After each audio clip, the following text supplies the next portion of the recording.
प्रिय भाई बहनों, आज की रोटी की हर सदस्य व्यक्तियों के लिए यीशु ख्रिस्तांची मधुर नावाचे सप्रेम नमस्कार. आज की दिनांक 16 नोव्हेंबर 2024 शनिवार. हेनोक देवाबरोबर चालले. हेनोकने देवाबरोबर 300 वर्ष चालले आणि त्याला मुलगे व मुली झाल्या. उत्पत्ती 5 अध्याय 22 वचन.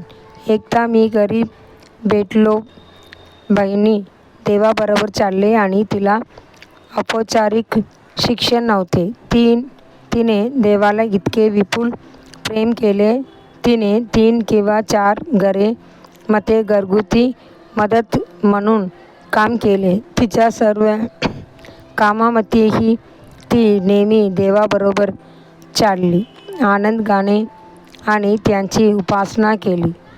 तिचा आनंददायक अनुभव सामायिक आणि मनाला मी भांडी धुवून ठेवतो म्हणून मी करीन विचार. परमेश्वराला माझ्या मौल्यवान रक्ताने मला शुद्ध करण्यासाठी हृदय शुद्ध करणे, त्यांचे रक्त, त्यांचे शब्द आणि त्यांचे अभिषेक करून जेव्हा मी घर सोडतो तेव्हा मी परमेश्वरासाठी प्रार्थना करतो. माझ्या आत्मा आणि करातो स्वच्छ आणि क्रोध प्रमाणे सर्व अशुद्ध गोष्टी काढून टाकण्यासाठी डेरिटायन आणि स्वार्थीपणा. जेव्हा मी शिजवतो तेव्हा मितादुल उकलण्याच्या बाबतीत देवाचे प्रेम आणि स्तुतीने भरले जाईल. जेव्हा नवे विवाहित जोडपे हात चालतात तेव्हा ते स्वतःसाठी नवीन जग तयार करण्याचा प्रयत्न करतात.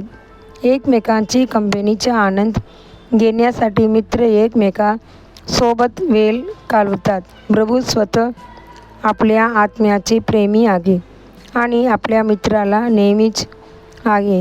हेनोकने आपला हात घेतला आणि त्यांच्यासोबत फक्त 1 किंवा 2 दिवसात नाही, पण 300 दीर्घ वर्ष.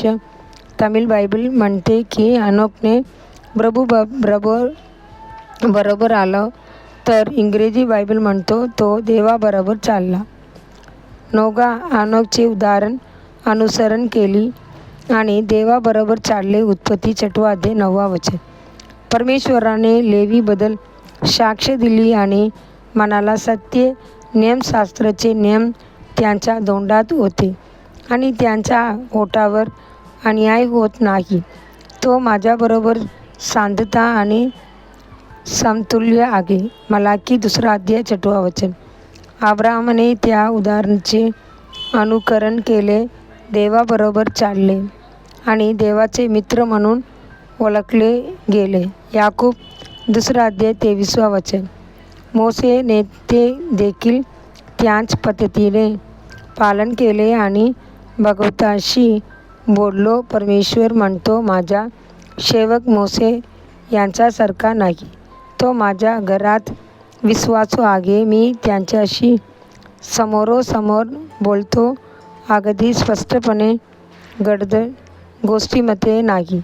संख्या 12 अध्याय 7 आणि 8 वचन. जर तुम्हाला पवित्र देवाबरोबर जायचे असेल तर तुमच्या पापापासून मुक्त व्हा. पवित्र शास्त्र म्हणते, पण तुमची पापे तुमच्या देवाची पापापासून विमुक्त झाली आहेत आणि तुझ्या पापाने तुझे डोळे लपवून ठेवले, मग तो ऐकणार नाही.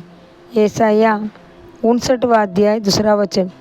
तसेच नेहमीवर आणि प्रथम प्रभू सेट करा, त्यांचे मान राख आणि त्यांची स्तुती करा. स्तोत्रकर्ता म्हणतो, मी परमेश्वराला नेहमी माझ्यासमोर उभे केले आहे, कारण तो माझ्या उजवीकडे आहे, कारण तो मला हलणार नाही. स्तोत्र 16 अध्याय 8 वचन. देवाच्या मुलांनो, एक तुटलेली हृदय आणि क्रोधामाशी भावना. पुढील ध्यानासाठी वचन. जे लोक त्याला सत्याविषयी बोलतात त्यांच्यासाठी प्रभू त्यांच्याकडे आहे. स्तोत्र 145 अध्याय 18 वचन. दिवसासाठी बायबल वचन. सकाळी एजेकिएल 3 अध्याय 4 अध्याय. संध्याकाळी इब्री लोकांस 11 अध्याय 20वां वचन से 40वां वचन. धन्यवाद.